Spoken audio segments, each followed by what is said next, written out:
अब हमारा next, a cement company earns a profit of ₹8 पर bag of white cement sold and a loss of ₹5 पर bag grey cement sold. अब देखो, एक कंपनी है, सीमेंट कंपनी, उसके पास दो तरह के सीमेंट है, एक वाइट सीमेंट है और एक ग्रे सीमेंट है।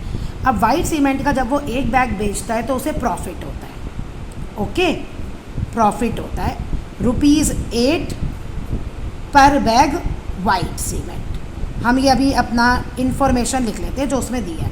और लॉस होता है उसे, यानी घाटा, ₹5 का पर बैग, किस सीमेंट पे?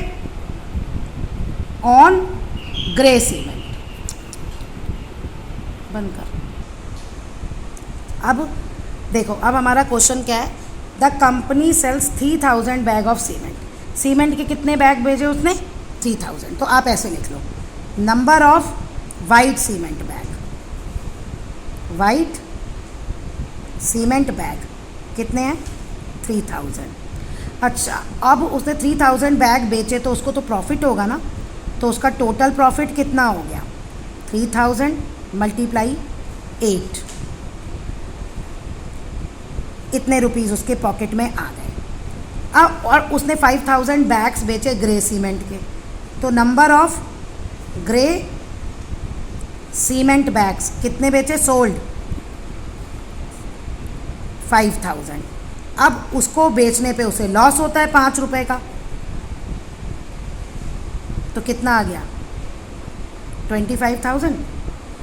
अब भाई हमें ये बताना है, कंपनी ने 3000 बैग्स बेच दिए वाइट सीमेंट के, 5000 बैग्स बेच दिए ग्रे सीमेंट के, उसे फ़ायदा हुआ या नुकसान हुआ? आप खुद देखो, 24,000 उसकी पॉकेट में आए, 25,000 कंपनी की पॉकेट से चले गए, तो टोटल उसे क्या होगा? प्रॉफिट होगा या लॉस होगा? ये तो डेटा ही दिखा रहा है लॉस होगा। और कितने का लॉस होगा? 1000 रुपीज़ का। जब इसमें से आप माइनस करके लिखोगे 1000 रुपीज़ का उसको लॉस हुआ। अब कह रहा है what is the number of white cements to sell to have neither loss nor profit. अगर उसने नंबर ऑफ ग्रे बैग्स 6400 बेच दिए, यानी कि अब हमारे पास डेटा है नंबर ऑफ ग्रे बैग्स, वो उसने कितने बेच दिए? 6400।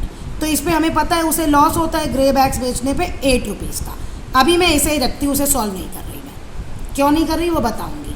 अच्छा, अब प्रॉफिट है नहीं, लेकिन एक कंडीशन दी हमें, profit is equal to loss, profit is equal to loss.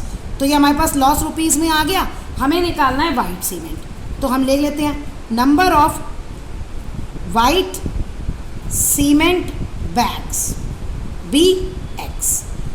अच्छा, अब एक टोटल उसने X बैग बेचे, एक पे उसे ₹8 का प्रॉफिट होता है, तो टोटल प्रॉफिट कितना हो गया?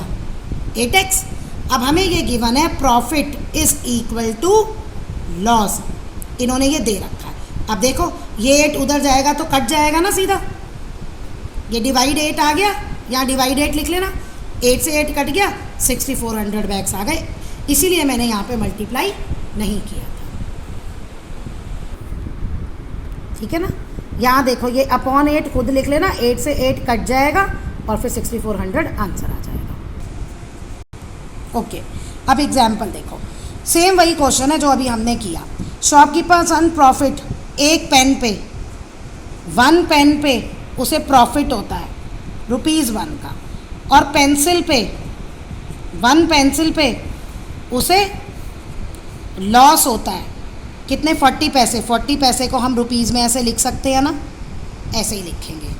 अब आपको क्या बताना है, अब पर्टिकुलर डे में उसे टोटल ₹5 का लॉस हुआ।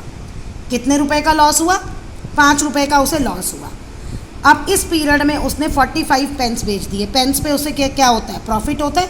नंबर ऑफ पेन्स कितने हैं? 45, तो प्रॉफिट आ गया ₹45, क्योंकि उस पर ₹1 प्रॉफिट होता है।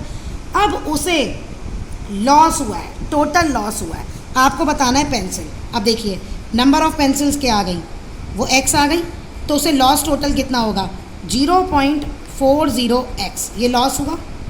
अब वो कह रहे हैं उसे टोटल लॉस हुआ ₹5 का, तो टोटल लॉस क्या होगा? मतलब ये लॉस वाली चीज़ ज़्यादा है और प्रॉफिट वाली कम है, तभी उसे लॉस हुआ।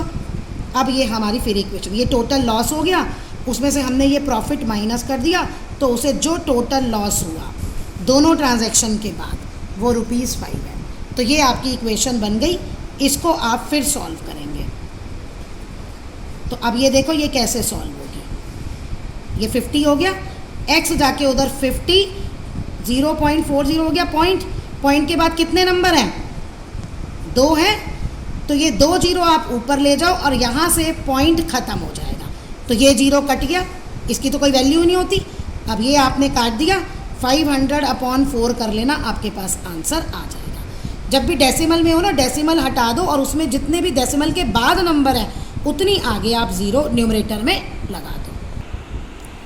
ये कह रहा है in the next month earn neither profit nor loss, 70 pens भेजे। तो ये क्वेश्चन तो मैं पहले डिस्कस कर ही चुकी हूँ। 70 पेन भेजे, उस पर ₹1 प्रॉफिट हुआ। मान लो उसने पेंसिल वाई बेची और उसको प्रॉफिट 0.40 है ना, तो ये लॉस हो गया। Profit is equal to loss. अब आप इसको सॉल्व कर लेना अभी जैसे मैंने बताया और आपका आंसर आ जाएगा। तो ये इस तरह का क्वेश्चन तो हम पहले डिस्कस कर चुके हैं।